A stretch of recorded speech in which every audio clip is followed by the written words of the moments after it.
I'm Jason, the world is yours, and today we have a story about Bellator's president, Scott Coker, gives Dillon Danis an ultimatum regarding his future in Bellator.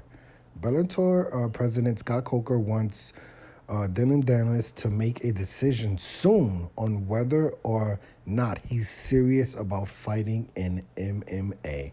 Coker and Bellator are set to kick things off in 2023 with Bellator 290 this weekend. Yada yada. Okay, let's just get past that part.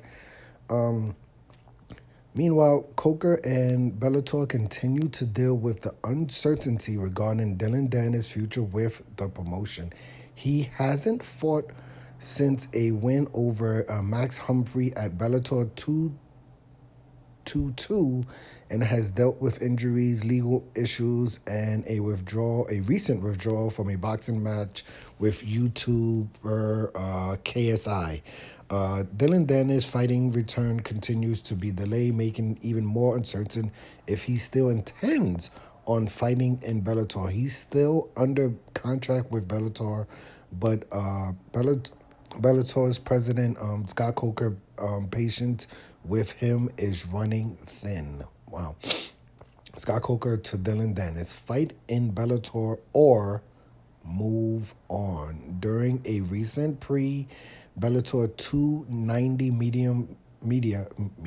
media scrum, Scott Coker discussed the latest surrounding Dillon Danis and a possible possible Bellator return. I talked to his management, Scott Coker said the other day, and I keep asking, what do you guys really want to do? Coker said of Danis, I mean, really, it's up to you guys. We can't make you come fight, but we also have to have realistic expectations. Look, we are a fight company. You want to fight, come fight. It's that simple to me. You already have a contract in place. Let's pick a date, pick an opponent, and let's go. Or let's move on. Let me see. Is there anything else? Anything else in here that we could get into? It says something down here that Coker has expressed disappointment in Danis controversies over the past few years, yada, yada, yada. Yeah, I mean, I don't really know what the ultimatum is. It's kind of crazy that I wouldn't say it's crazy that he's still under contract with them, because he has not, Dillon Danis, when I say Dillon Danis has not fought in Bellator for, 2, maybe even 3 years now, but he's still under, seems like a pretty strict Bellator contract. When, like I said, when Bellator or Scott Coker says to let's move on, what does that mean?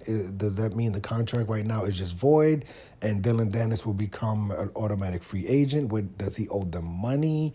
Obviously, he still has fights left on his contract. They're not going to go, I would imagine they wouldn't go into too specific details of what's going to go on, because of non-disclosure laws and things like that. But, I don't really know what the ultimatum is. Is it, does he have to fight in the next few months? Does he have to fight before the end of this year?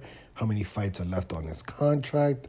Or what's the let's move on point? Is it up to Dillon Danis to just say, you know what, I don't want to be a part of Bellator anymore. Let me, try to go to another MMA organization, or, or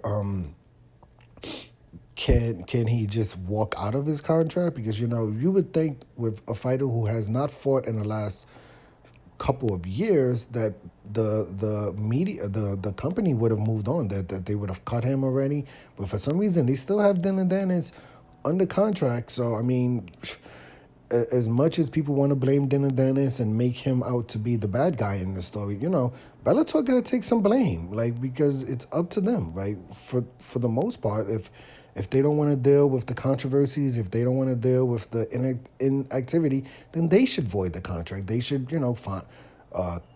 cut him or let him out of the contract or stop complaining, right? He hasn't fought in a long time. If he's under contract, there has to be some rules about when he can fight or what you want to do.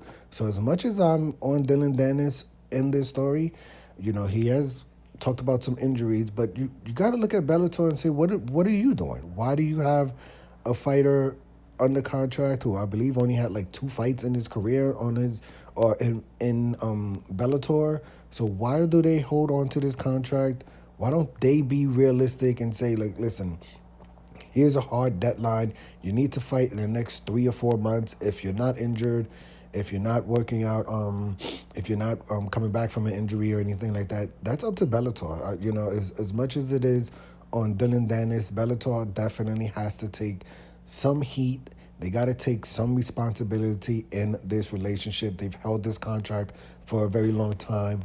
It shouldn't just be up to Dillon Danis. Bellator should also take some responsibility and say, like, listen, you've been inactive for too long. We're going to cut you, right?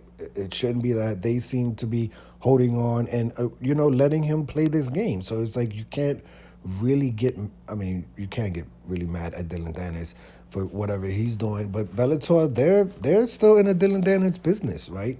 And it seems like they want to be in a Dillon Danis business. So they have to deal with all the controversies. They have to deal with it, or they should move on, right? Or they should move on. They have the contract. It's up to them, or they should just cut him, right? But enough with them, basically clout chasing and trying to, make Dillon Danis out to be the bad guy in this relationship. And listen, I'm not agreeing with what's going on with Dillon Danis. It is what it is. I don't know if he's coming back from injury, but at the end of the day, Bellator has put up with all the controversies, the inactivity over recent years, so they should make the make the move instead of just saying, hey, because I feel like they just keep playing the same game with Dillon Danis. And if you keep giving him all of this rope and say, hey, Dillon Danis, do you want to fight this year? No? Okay, we'll come back and check with you next year. I don't know what the contract is like, but for a fighter to not have fought in your organization for a couple of years, there got to be some inactivity clause in the contract, right? You would imagine at some point, like if you sign a 5-fight contract and 3 years later you've only fought 1 fight or something, you would imagine the organization could just cut him, right? So we'll see if this leads to anything. Is there going to be a Dillon Danis fight announcement, or is there going to be a Dillon Danis cut announcement? Let me know your opinion of this story. Bellator is definitely been getting a lot of heat recently. I think well deserved. This is a media scrum for Bellator 290, and they're answering questions about Dillon Danis, who hasn't fought in 2 or 3 years. So Bellator's clout chasing. They're using Dillon Danis to make him look like the bad guy in this story, but they have to step up. They got to be responsible for their own business. Like they said, they're in the fight business, not into the, clout chasing business. So it's, as much as it is up to Dillon Danis, Bellator can very easily void his contract in many ways, and just say inactivity, or he chooses not to fight and make Dillon Danis a free agent. But like I said, it seems like Bellator is trying to, string Dillon Danis along, keep him in the organization, many ways give him the opportunity to fight. But after all of these years, sooner than later, it's going to have to be up to Bellator to make the decision to either stay in the business of the Dillon Danis business or actually cut him and move on. Let me know, who do you agree with in this story? Are you team Dillon Danis or are you team Bellator? I'm Jason. The world is yours. Today we have a story about Bellator President Scott Coker to Dillon Danis, fight in Bellator or move on. Hit the like button, hit the subscribe button, hit the $1 donation button, and please tune in to the next video on this channel. Thanks a million for watching.